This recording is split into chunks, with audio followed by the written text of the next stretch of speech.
Alright, today what we're going to do on the works is something that has been very special to me for a while, and that is we will be doing a step-by-step creation of the Back to Future hoverboard. Now we're going to be designing this with some paint that I was able to get from Hobby Lobby, and we're going to be showing how I structure this board and all the steps that go into it. It's going to be a pretty fun, pretty easy project that you can do at home too, and we'll get right into it.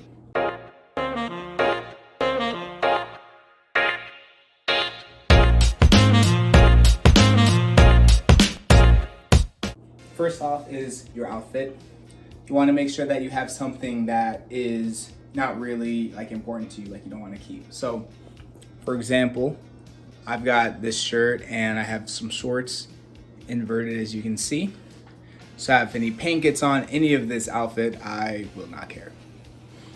And then, as you can see down here, my setup. So I decided to go with this board here. It's from the Tony Hawk Ride. It's what I'm going to use as my main piece for creating the Back to the Future board. It's gonna be nice and easy. And I've got some newspapers lined up on the bottom because there's gonna be a lot of paint that's getting on this board. The next step will be to, well, once you obviously, collect your paint and everything, once you've got all your paint, you're going to want to clean up the surface. So I'm gonna get all my paint, add these over here, get everything in one spot. I'm simply gonna take a wipe,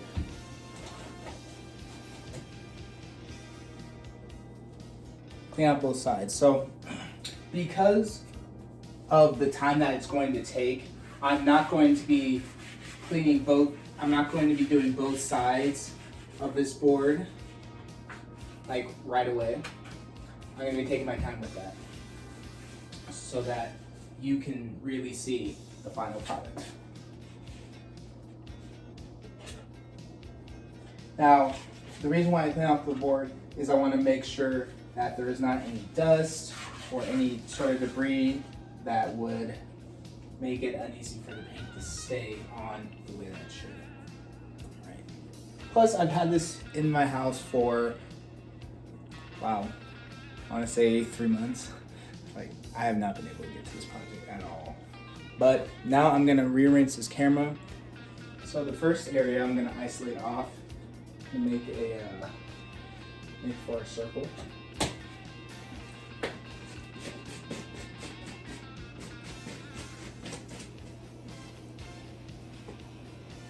When doing projects like this, one of the most important things to do is to break down your project into sections.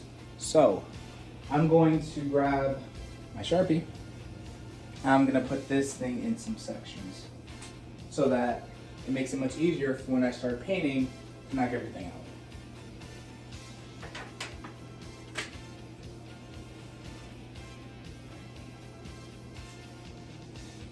Okay, that circle. Now let's get me something to use for reference for my straight line. And all right, so we are back in the creative studio, aka the floor of my kitchen, working on the board. A little update for the creative process on it. After you section it off is when it starts moving pretty fast, except for going through different sections. So I'm going to bring up my board up now. I'm at the last spot of the front, so I'm going to let you in on that. So here's where we're at. Here's the board. You can kind of see where the sectioning off was. The last couple things that I'm going to do right here with you is I'm just going to redo the red in the word lettering for hoverboard, and then add some more yellow in the back behind the word hover and board, so that can show off a little bit brighter. But that's not what we're going to talk about right now. That's what we're going to look into, is how I section it off. So the first thing that I did I made sure that, as you can see, majority of the board is that hot pink. So I sectioned everything off where I wanted it to be. I used the original as my muse, as my example, and I did everything in hot pink first. Everything I knew that needed to be hot pink. And there were some sections that were a little more ruddled, so I just took my brush and I would flick it, like so. Here, I'll show you. So I would go over some of these sections. Also, like right here, just back and forth, I would just go back and forth like this after I would apply some of the pink onto it. Just back and forth like this, so I can get it to get that little rugged feel back and forth versus the kind of flat that you see in some of the other parts of it, to give it that little textural difference that you see in the actual photo of these. Next, what I did was, after I got all the pink in and I had the varying like sections for it, I wanted to lay down the most important parts that stood out. So I went back and forth with all of my lines. And remember, it was super easy for me to do a lot of this because I just made sure that I stuck to one color at a time. Stick to one color, move on to the next one. Next color, move on to the next one. It's really easy to think about, but sometimes when you're caught up in the sauce, when you're working on the project and you get super excited, you forget about the easiest way to do things, and it can get confusing. You'll get lost. You'll get distracted in where you're going with it. So I made sure that I next, well, first off, I wanted to get this all dialed on. So I took the top of my biscotti. You may have noticed that a little bit earlier. I had this, took the top off, put this down, and I used it as my reference because it was the closest thing that matched the actual spot that was on the example photo I was using. Put it down, circle it in, and painted it all the way around, kind of like, just kind of went like this, all the way in, and then I let it sit, pressed it in, it was good to go. And then I started with my green, my lime green line.